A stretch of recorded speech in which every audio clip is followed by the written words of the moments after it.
दोस्तों, आज की सच्ची घटना एक बहन की है जिसको पिता मर जाते हैं। उसके भाई ने एक पिता के तरह प्यार किया और अच्छे से उसका पढ़ाई किया और उसकी शादी के लिए एक अच्छे लड़के से शादी किया उसका। और उस लड़का सॉफ्टवेयर इंजीनियर था। समझिएगा कि उसको पढ़ाया लिखाया और एक अच्छे सॉफ्टवेयर इंजीनियर से शादी करने के लिए कितने लाख रुपए दहेज का इकट्ठा किया। उसके बाद इतना इकट्ठा करने के बाद उसके बहन के साथ क्या हुआ कि कुछ ही दिन बाद, हफ्ते दिन बाद उसकी मृत्यु हो जाती है। और उस दूल्हे ने क्या उसके साथ गलत किया, क्या ऐसा किया कि उसकी मृत्यु हो जाती है, पूरा चलिए मैं इस वीडियो में बताता हूँ। तो वीडियो में बने रहिएगा और वीडियो अच्छा लगे तो वीडियो को लाइक और चैनल को सब्सक्राइब कर दीजिएगा। वीडियो बहुत इंटरेस्टिंग है, आप लोग A to Z वीडियो पूरा देखिएगा तभी समझ में आने वाला है। चलिए वीडियो को स्टार्ट करते हैं। नमस्कार दोस्तों, मेरा नाम है अंकित गुप्ता और आप देख रहे हैं story by Ankit. Store Uttar Pradesh का एक जिला पड़ता है जलान, उसी का एक क्षेत्र आता है जिसका नाम उरई है। इसी क्षेत्र में एक परिवार अच्छे से रहा करता था। उस परिवार में सिर्फ एक भाई और एक बहन रहते थे और उसके माँ बाप बचपन में ही गुजर चुके थे। भाई उससे बड़ा था अपने बहन से और पढ़ाई में सब दोनों अच्छे खासे ठीक ठाक थे और उसका भाई सब खर्चा उठाता था पढ़ाई के। और पढ़ाई करते करते उसकी नौकरी लग जाती है और उसकी बहन होती है, वो भी पढ़ाई करती है। और जब भाई की नौकरी लग जाती है तो उसकी शादी हो जाती है और उसकी भाभी आ जाती है। और भाई और उसकी भाभी जो होती हैं वो अपने बहन की यानी ननद की काफ़ी देख रेख अच्छे से करते हैं और उसकी माँ बाप का प्यार अच्छे से मिलता है। यानी कि जो उसका भाई होता है वह शादी के होने के बाद भी वह बदलता नहीं है। वो जो उसकी भाभी होती है वो भी अच्छा रहती है। जैसे एक माँ बाप अपने बेटी को प्यार देते हैं, हर सब चीज़ पूरा करते हैं, वैसे वो अपने बहन को पूरा करते थे। और वो उसकी भाभी वो अपने ननद को आराम से पूरी, एक भी दुख तकलीफ नहीं होते थे। हर एक उसकी जितनी वो कहती थी उसकी मनोकामना पूरी करते थे। और पढ़ाई लिखाई जो कितना कहती उतना उसे पढ़ाते लिखाते हैं। और फिर जब उसकी शादी की उम्र हो जाती है तब उसकी बहन को शादी के लिए, एक अच्छे से लड़के से शादी करने के लिए एक अच्छे घर देखते हैं, परिवार खोजते रहते हैं।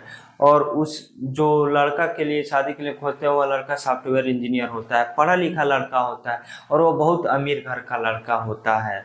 और उसकी बहन की शादी तय हो जाती है। फिर तय होने के बाद क्या होता है, जो तय तारीख 3 मई 2024 को जो होता है, वो 3 मई से पहले वो शादी हुआ का डेट फिक्स हुआ रहता है। तो उसका शादी का संबंध होता है, खूब उसका शादी धूमधाम से होती है। और जब उसकी बाराती वरात आते हैं आराम से धूमधाम का उनका स्वागत किया जाता है। और बाराती के जो भी जितने प्रकार के डिमांड होती है वो सब दिया जाता है और किसी प्रकार की कोई भी शिकायत नहीं होती है कि कोई बोल सके कि ये सामान नहीं है। तो आराम से उन सभी बारातियों को स्वागत किया जाता है, खाना पीना खिलाया जाता है और उनका शादी हो जाता है धूमधाम से। और उस लड़की का जब विदाई का समय होता है तो लड़की विदाई के समय, जितनी 3 तारीख को विदाई का समय होता है उससे कई गुना अधिक वह अपने घर का गमगीन माहौल देखकर देखती है। उसका जो भाई होता है और उसकी भाभी होती है जिसने अपने बेटे की तरह मानी होती है, अपने एक लड़के की तरह मानी रहती है, पाला पोसा रहता है, उसके इतने अच्छे से परवरिश करते रहते हैं और शादी के लिए एक अच्छे लड़के के लिए खोजते हैं।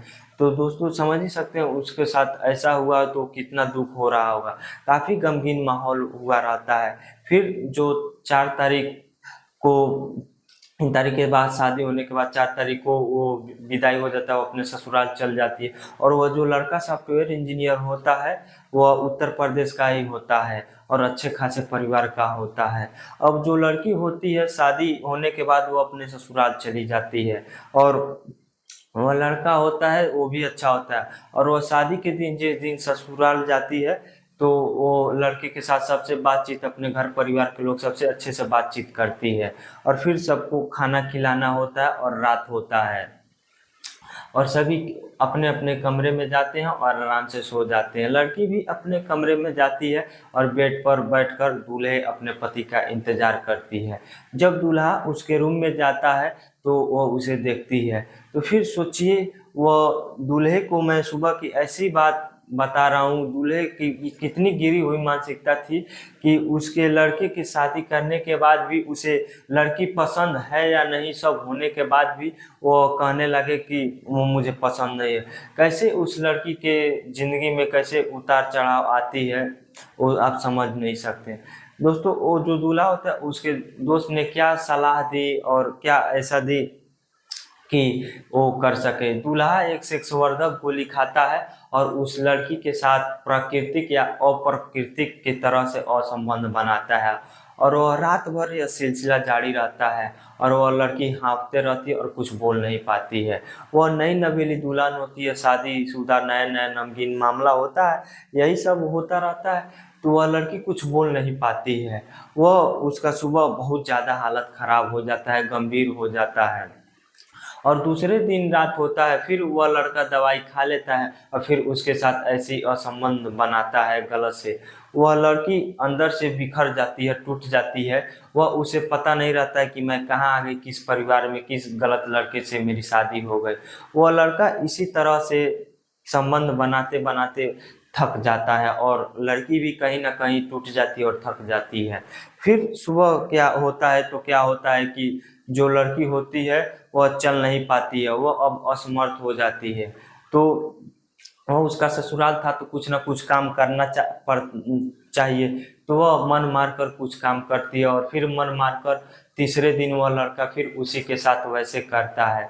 फिर तीसरे दिन की सुबह होते होते वह लड़की उल्टी करने लगती है। उसका तबीयत काफ़ी खराब हो जाता है, बहुत ज़्यादा तबीयत खराब हो जाता है, वो ऑटोमेटिक चल नहीं पाती है और गिर जाती है। आप सोचिए कि जो लड़के का पिता है वह लड़की के भाई को फ़ोन करता है और कहता है कि लड़की का भाई जो होता है वह किसी अपने गांव में शादी समारोह में अपने पत्नी को लेकर गया होता है। तो जो वो लड़के का पिता होता है वह लड़के के भाई को कहता है कि आप लोग बीमार लड़की से मेरे बेटे से शादी करा दी। तो वह कहा कि आपने मेरे बेटे के साथ छल कपट किया।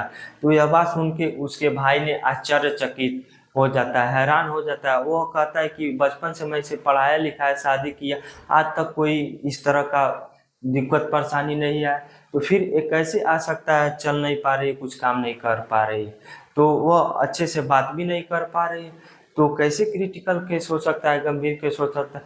तो उसके भाई को काफ़ी ज़्यादा चिंता होने लगती है। वह शादी समारोह में चिंता छोड़कर वह उसके घर पहुंच जाता है और हमीरपुर पहुंचता है। तो वह अपनी बहन की हालत को देखकर वह उसे चिंता होने लगता है। वह उसे तुरंत बगल के हॉस्पिटल में ले जाता है और उसे इलाज करवाता है। और फिर जब उसका इलाज शुरू होता है तो वह डॉक्टर जब सब चेक किया करता है, सब चेक करना चाहिए वो चेक करता है और दवाई भी देता है। और सुबह से जब शाम हो जाता है तो लड़की के पेट में दर्द होने लगता है और बहुत से ज़्यादा परेशानी होने लगता है और ठीक भी नहीं होती है। तो अब जो उसका भाई हो और भाभी होते हैं वो काफ़ी चिंतित, परेशान, दुखी हो जाते हैं कि अब ये हो क्या रहा है इसके साथ। तो इसके बाद डॉक्टर बोलता है कि इसे किसी अच्छे हॉस्पिटल में जाए, किसी न्यूरोलॉजी जो स्त्री विशेषज्ञ हो, वह काफ़ी अंदरूनी चोट लगी हो तो इसे चेक कर सकते हैं। तो जब वो उसका भाई होता है वह तुरंत एक गाड़ी करता है और उसे अच्छे स्त्री विशेषज्ञ रूप में ले जाता है। तो वहाँ पर उसे दिखाते हैं, भर्ती कराते हैं। अब क्या होता है, 7 तारीख को सबसे पहले उसे नर्सिंग को होम में ले जाया रहता है और 8 तारीख को उसे अच्छे डॉक्टर के पास ले जाया रहता है और 8 तारीख को दवाई दिया जाता है, सुधार कुछ नहीं होता है। 9 तारीख को भी डॉक्टर एक जो डॉक्टर की टीम होती है वो एक मीटिंग करते हैं, बड़े बड़े डॉक्टर एक साथ होते हैं और उसकी दवाई और उसकी इलाज के बारे में चर्चा करते हैं, आपस में बातचीत करते हैं कि कौन सी दवाई दिया जाए कि अच्छा हो, लेकिन कुछ भी सुधार नहीं होता है।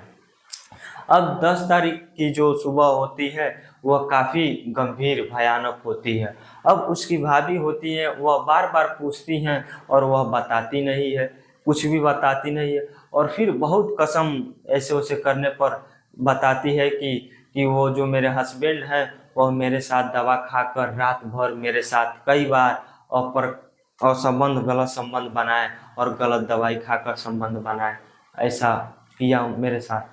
मैंने कितनी बार उन्हें रोका अपने पति को, लेकिन मेरा बात उसने नहीं सुना। अब उसकी भाभी ने यह बात अपनी पति को बताया। अब उसकी भाई को लगा कि इसके साथ बहुत गलत किया गया और अत्याचार भी हुआ, और डॉक्टर भी बहुत परेशान थे। वो कितना भी इलाज कर रहे थे, वो सही नहीं हो रही थी।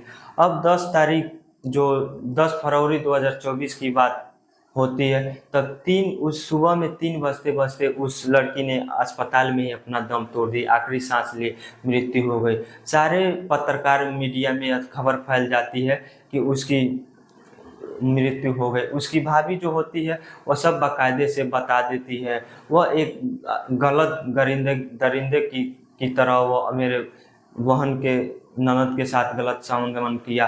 वो गोली खाकर वह प्राकृतिक अपसंबंध बनाया और उसकी मौत हो गई। वो सब बात बता देती है। और वो जो डॉक्टर होते हैं, जो सब डायग्नोलॉजिस्ट डॉक्टर होते हैं, वह बोलते हैं कि इसके साथ जैसे किसी के साथ बलात्कार गैंगरेप किया गया हो कई बार, वैसे सेक्स किया हो, उसके साथ ऐसा किया गया है, आपके बहन के साथ ऐसा किया गया है। वो सब डॉक्टर इसे बता देते हैं। इसके साथ बहुत ही गरिंदगी के साथ, इसके ज़िंदगी के साथ बहुत अंदर का नस फट गया है और इसको बचाना बहुत ही मुश्किल था। इसे काफ़ी प्रयास किया गया लेकिन यह बचा नहीं पाया गया।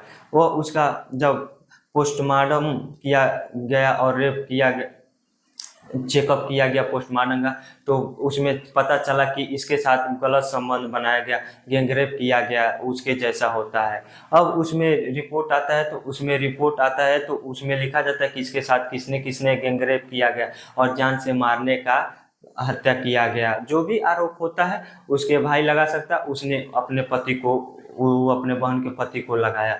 और उसने, समझ सकते हैं, उसने अपने बहन को अपने पिता के मर जाने के बाद भी उसे पढ़ाया लिखाया और दहेज के लिए काफ़ी पैसा उसके नाम पर जमा किया और एक अच्छा सॉफ्टवेयर इंजीनियर को लिए दहेज देकर अच्छे से शादी किया अपने बहन का। फिर भी शादी होने के बाद, शादी के मात्र 7 दिन के बाद उसकी बहन का मृत्यु हो जाती है, वो भी सेक्स के समान गोली खाकर उसके दूल्हे ने कर दिया। बताइए उस भाई को कितनी मानसिक प्रताड़ना हो रही होगी, कितनी गलत सोच आ रही होगी उसके अंदर कि ये सब क्या हुआ। उसके भाई ने पुलिस में जाकर केस दर्ज कर देता है और उसकी कार्रवाई जारी होती है। तो आप लोग बताइए कि इस लड़की के साथ, इस भाई और बहन के साथ ये क्या किया गया, इन लोग के साथ कितना गलत किया गया कि ये कैसे सह सकते हैं।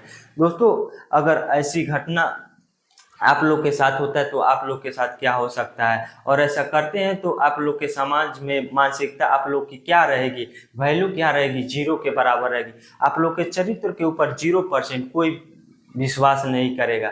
आप लोग को गलत समझा जाएगा कि इसकी मानसिकता कितनी खराब है कि इसने गलत काम किया। दोस्तों, जरा सोचिए कि समाज में ऐसा करना चाहिए और इसे सोचकर समाज में जागरूक होना चाहिए कि अगर कोई लड़का शादी करके बिना जानकारी का अपना गलत दवाई खाकर किसी लड़की के साथ ऐसा करता है और उसके बारे में जरा सा भी मालूम ना हो और इसके लड़की के साथ कर देता है और उसकी मौत हो जाती है, तो ये क्या होगा। तो आप लोग इसको समाज में जागरूक कीजिए और आगे बढ़ाइए कि किसी और लड़की के साथ न हो और किसी लड़का न करे गोली खाकर। यही आप लोग से निवेदन है और आगे गलत ना हो, यही आप लोग से निवेदन है दोस्तों। और यह आप लोग को वीडियो कैसा लगा, कहानी कैसा लगा, वीडियो अच्छा लगा तो वीडियो को लाइक और चैनल को सब्सक्राइब कर दीजिएगा। मिलते हैं अगले वीडियो में, तब तक के लिए जय हिंद, जय भारत, धन्यवाद। अगर वीडियो अच्छा लगे तो लाइक शेयर कमेंट कीजिएगा और दोस्तों को शेयर भी कीजिएगा और कमेंट भी कीजिएगा। आप लोग को इतना सारा हमको प्यार देने के लिए सादर बड़ा प्रणाम, आप लोग को नमस्कार प्रणाम करते हैं। जय हिंद, जय भारत, धन्यवाद।